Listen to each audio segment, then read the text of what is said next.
Why did you let him kill me?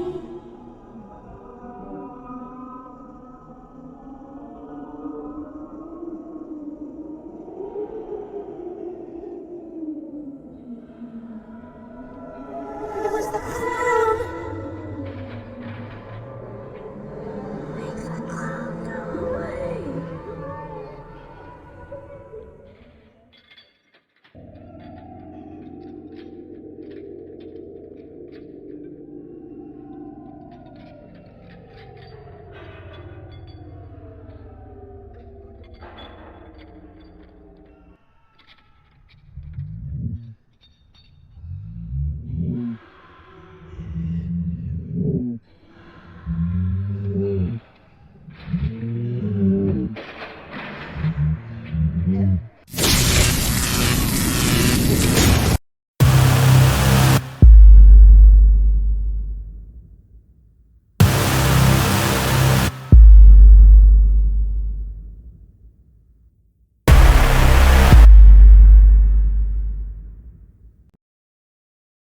Лэн умерла во вторник. Ей было 78. Причина – остановка сердца. Ее дочь Энни узнала об этом от медсестры хосписа, куда она не заходила уже 4 месяца. Энни не плакала. Она сидела на кухне своего дома, смотрела в кружку с остывшим чаем и чувствовала только одно – облегчение. Мать умерла. Мать больше не позвонит в 3 часа ночи, чтобы прошептать: «Ты меня не любишь». Мать не будет оставлять на подушке старые рисунки. Мать не будет смотреть на внуков так, будто они не дети, а сосуды. Энни ошибалась. Мать как раз смотрела, просто теперь, с другой стороны. Похороны прошли серым утром. Пришли трое: Энни, ее муж Стив и их сын Питер. Дочь Чарли отказалась. Сказала, что у нее болит голова. На самом деле Чарли никогда не любила бабушку, и бабушка никогда не любила Чарли. Слишком похожи, говорили родственники. Обе молчаливые. Обе рисовали странные вещи. Обе что-то знали. Энни произнесла речь, короткую как выстрел. Моя мать была сложным человеком. Она верила в то, во что никто вокруг не верил. Она видела то, чего не видели другие. Я не знаю, был ли это дар или проклятие, но я знаю одно: после ее смерти я наконец-то высплюсь. Никто не засмеялся. Стив забрал урну с прахом. Энни сказала, что развеет ее над океаном. Она не развеяла. Она поставила урну в подвал, на полку между коробками и с елочными игрушками и старыми журналами. Потом, сказала она, потом наступило быстрее, чем она думала. Чарли начала меняться на 3-ю ночь после похорон. Она всегда была тихой. 6 лет не говорила, 8 говорила шепотом, в 11 почти не выходила из комнаты. Врачи говорили: аутичный спектр, социальная тревожность. Энни давала таблетки. Чарли выплевывала их в унитаз. Но после смерти бабушки Чарли стала другой. Она начала рисовать. Не котов, не домики. Она рисовала то, что видела ночью. А видела она, по ее словам, тех, кто идет за светом. Первый рисунок Энни нашла под дверью спальни. На листе бумаги был изображен человек, без лица, с руками, сложенными на груди, над головой 3 короны. «Что это, Чарли?» «Король», — ответила девочка, не поднимая глаз. «Тот, кто приходит, когда кто-то умирает. Он забрал бабушку. Теперь он смотрит на нас». «Кто он?» «Тот, кого бабушка звала Пайман. Энни не знала этого имени, но оно уже было в ее памяти, глубоко, на дне, куда она запретила себе заглядывать. Мать шептала его по ночам, когда думала, что Энни спит. Пайман, демон, тот, кто дает знания в обмен на тело. Через неделю Чарли перестала есть. Она сидела в своей комнате, закрыв дверь на защелку, и что-то бормотала. Голос был ее, но интонации нет. Слишком спокойные, слишком взрослые. «Чарли, открой дверь!» – просила Энни. «Не сейчас, мама. Он говорит, что я должна слушать. Он говорит, что бабушка обещала ему меня еще до моего рождения». «Кто обещал?» «Бабушка. Она говорила, что отдаст самое дорогое, самое чистое, самое пустое внутри». Энни отошла от двери, села на пол в коридоре. Ее трясло. Она вспомнила беременность. Чарли была странной. Энни не хотела второго ребенка. Она только начала строить карьеру художника. Макеты, кукольные домики, миниатюры. У нее была выставка, но мать настояла. «Ты должна родить», — сказала Элен. «Это важнее любой выставки. Эта девочка особенная. Она сделает то, что не смогла сделать я». «Что сделать?» «Привести его». Энни тогда подумала, что мать говорит о Боге. Теперь она знала о ком. В пятницу Чарли вышла из комнаты. Она была босиком, в ночной рубашке, с ножницами в руке. Ножницы были большие, портновские, те, которыми Энни резала картон для макетов. Чарли держала их так, будто знала, для чего они нужны. «Чарли, положи на место», — сказал Стив, поднимаясь с дивана. «Он хочет, чтобы я показала ему», — ответила Чарли. «Сказала что?» «Каково это — быть внутри, смотреть твоими глазами, дышать твоими легкими, чувствовать твою боль». Она полоснула ножницами по своей руке, не глубоко, но кровь пошла, сильная, темная, почти черная. «Остановитесь!» – закричала Энни. Чарли улыбнулась. Энни никогда не видела, чтобы Чарли улыбалась. У нее был редкий рот, кривые зубы, и улыбка выглядела чужой, словно кто-то другой управлял ее лицом. «Я покажу ему все», – прошептала Чарли. «А он покажет мне, где прячется свет». Стив выхватил ножницы. Чарли не сопротивлялась. Она упала на колени и начала дрожать. Глаза закатились, из рта пошла пена. «Скорая!» – крикнув Стив, звони в скорую. Энни не могла пошевелиться. Она смотрела на дочь и видела не Чарли. Она видела мать, ту самую, последние месяцы жизни. Тоже трясло. Та же пена, те же слова, которые шептала Чарли сейчас. «Пайман! Пайман! Пайман!» В больнице Чарли продержали 3 дня. Психиатр сказал: «Диссоциативное расстройство, возможно, наследственное». Назначил галоперидол. Выписал домой. Энни везла ее в машине. Чарли сидела сзади, пристегнутая, и смотрела в окно. Глаза пустые, руки в бинтах. «Мама», — сказала Чарли, — «бабушка не умерла». «Умерла, Чарли». «Нет, она просто перестала быть внутри себя. Она теперь внутри других. Внутри меня, внутри тебя, внутри того, кто смотрит». Энни посмотрела в зеркало заднего вида. На заднем сиденье никого не было.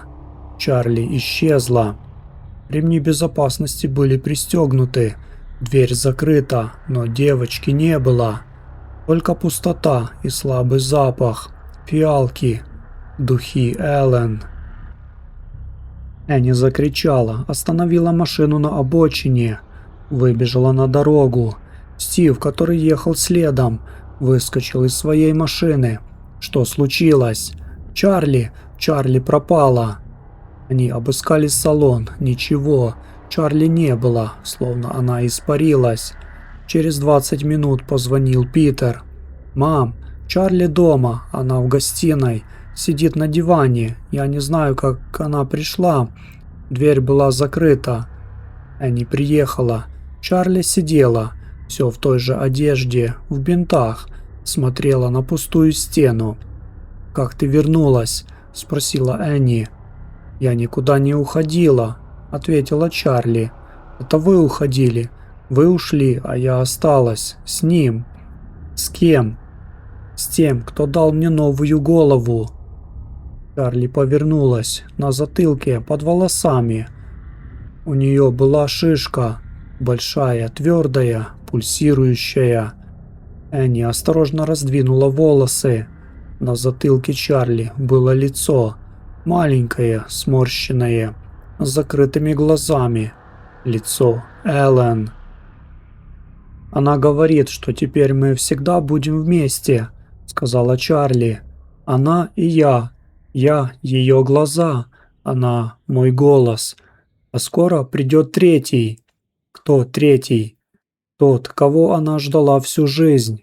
Пайман». Энни не спала 3 суток. Она сидела в своей мастерской, среди кукольных домиков, которые строила для выставок. Маленькие комнаты, маленькие кровати, маленькие люди из проволоки и ткани. Она всегда контролировала их миры, решала, кто жив, кто мертв, кто спит, кто смотрит в окно.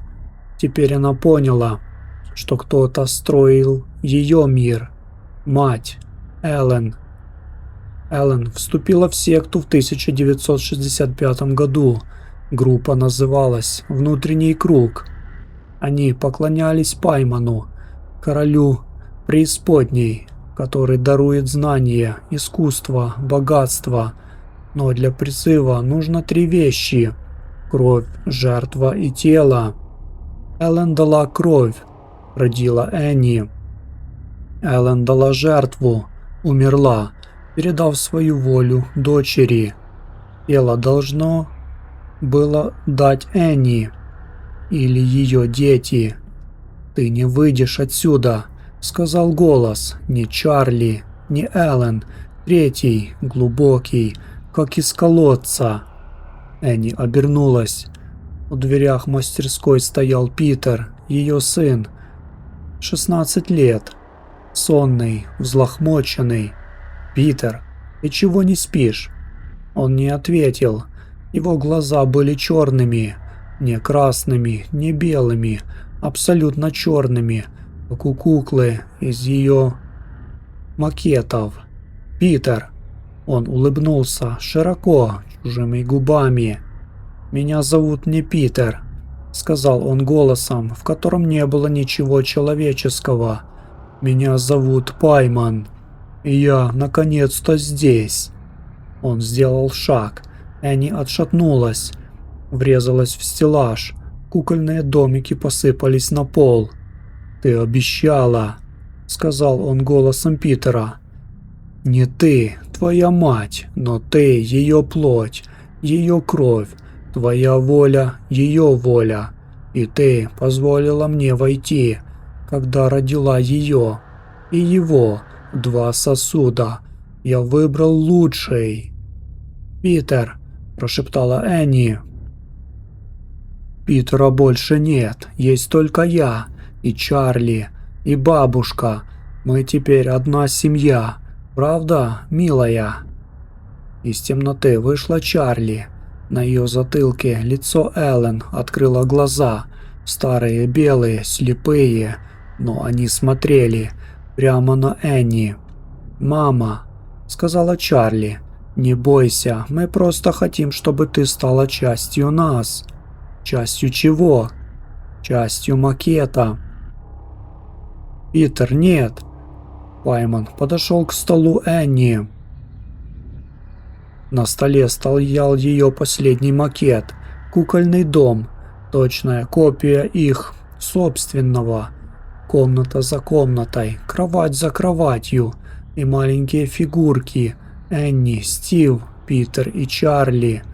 Пайман взял фигурку Энни. «Ты всегда любила контролировать», — сказал он, — «создавать маленькие миры, решать, кто куда пойдет. Теперь я создам твой мир, а ты будешь в нем куклой». Он сжал фигурку. В ту же секунду Энни почувствовала, как ее грудную клетку сдавило, будто огромная рука сжала ребра. «Отпусти!» – прохрипела она. «Нет, ты не художник. Оцени мою работу». Фигурка треснула. Энни услышала, как ее собственная кость сломалась. Не больно, просто щелчок и темнота. Она очнулась в своей кровати. Утро, солнце, Стив храпит рядом. За стеной голоса детей. «Мам, завтрак готов?» – крикнул Питер. Энни села. Грудная клетка болела, но она могла дышать. Она подошла к зеркалу. Ни синяков, ни ран, только красная точка на груди, ровно там, где треснула фигурка. «Все в порядке», — сказала она себе. Это был кошмар. Она спустилась вниз. На кухне сидел Питер, ел хлопья, смотрел в телефон. Нормальный Питер, с серыми глазами, с обычной улыбкой. «Ты сегодня какая-то бледная, мам». «Не спала». Чарли сидела в гостиной и рисовала. Энни подошла, заглянула через плечо. На бумаге был нарисован кукольный дом. Их дом. В окнах. Фигурки с черными лицами. «Что это, Чарли?» «Наша новая семья», — ответила девочка, не поднимая голову. «Куклы, как у тебя в мастерской, только настоящие». «Чарли». «Ты спросила, мама, я ответила». Энни отошла, заглянула в подвал. Урна с прахом Эллен стояла на полке. Рядом коробка, которую Энни раньше не замечала. На коробке было написано «Дневники, не открывать». Почерк матери. Энни открыла. Дневников было 6. Самый старый датирован 1952 годом. Эллен было 13. Она писала: «Сегодня ко мне пришел Пайман. Он сказал, что я особенная, что он выберет меня, если я приведу ему 3. Я спросила, кого? Он сказал, тех, кто от тебя родится. Я не хочу детей, но Пайман сказал, что дети будут, и они будут его». Следующий дневник, 1963 год. «Я встретила мужчину. Он не знал, зачем я с ним. Он думает, что это любовь. Это не любовь, это жертва. Энни родится через 9 месяцев. Пайман уже выбрал ее». Дневник 1971 года. «Энни растет странной. Она видит то, чего нет. Я учу ее не бояться. Я учу ее, что смерть – это не конец, а переход. Пайман будет ждать. Он терпеливый». Последний дневник, 2008 год. Энни родила сына. Питер. Он не подходит. Слишком сильная воля. Но девочка, Чарли. Чарли идеальный сосуд. Пустая внутри. Тихая. Я сделаю так, чтобы Пайман вошел в нее. А когда она вырастет, он перейдет в мальчика. Питера. Тело не важно. Важна душа. А душа у Питера сильная. Она выдержит короля. Энни закрыла дневник. Ее трясло. Она вспомнила все странности детства. Мать, которая шептала по ночам непонятные слова. Мать, которая водила ее в подвал и показывала рисунки. Мать, которая говорила: «Ты родишь 2. один из них будет королем. Энни думала, что мать сумасшедшая.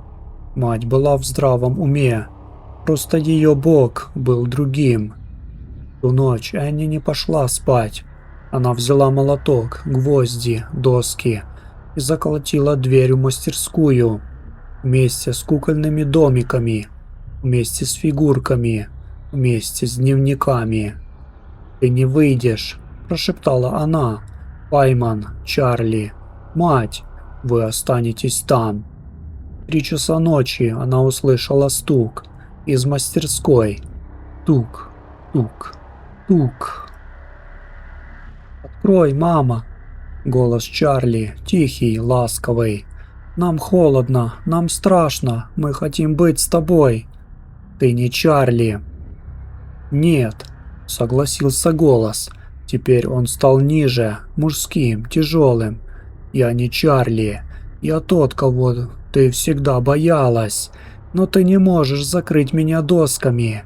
Я в твоей крови, в твоих детях, в твоем доме. Я был здесь всегда.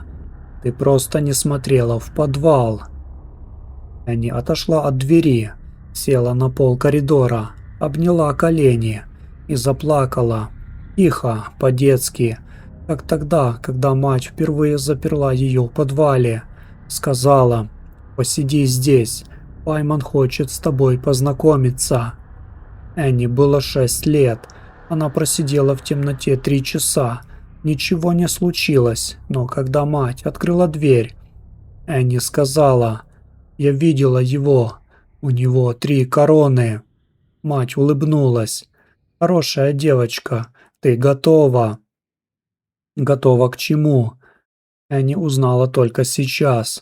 Тому, чтобы родить сосуд и наблюдать, как ее мать заполняет его пустоту. Утром Питер не вышел к завтраку. Энни поднялась в его комнату. Дверь была закрыта. Она постучала. Никто не ответил. «Питер!» Тишина. Она толкнула дверь. Она не была заперта. В комнате было пусто. Кровать не спана. Окно открыто. На подоконнике рисунок. Чарли. На рисунке кукольный дом, их дом. И фигурки. Энни, Стив, Чарли и король с 3 коронами. Под рисунком надпись: «Он уже здесь. Смотри в зеркало». Энни подошла к зеркалу. В зеркале отражалась она, уставшая, бледная, с красными глазами, и кто-то за ее спиной, высокий, худой, с лицом, на котором не было черт. Только 3 короны над пустотой. «Привет, мама», — сказал он голосом Питера. «Я вернулся, как и обещала бабушка». Энни обернулась. Никого. В зеркале тоже никого. Но на ее плече лежала рука. Холодная, тяжелая, с длинными пальцами. «Не бойся», – прошептал голос у самого уха. «Я просто хочу быть частью этой семьи. Разве не для этого создают детей?» Энни закрыла глаза. Когда она открыла их снова, она сидела в мастерской. Вокруг кукольные домики. И она сама была куклой. Маленькой. Проволочной. С приклеенной улыбкой. Рядом стояли другие куклы. Стив, Чарли, Питер. У всех черные глаза. У всех одинаковые улыбки. И один, большой, с 3 коронами, держал их в руках. Смотрел и улыбался. «Идеальная семья», — сказал он. «Наконец-то». В доме на болоте, который когда-то принадлежал Эллен, горел свет. Соседи говорили, что видели в окнах детей, 3 и женщину.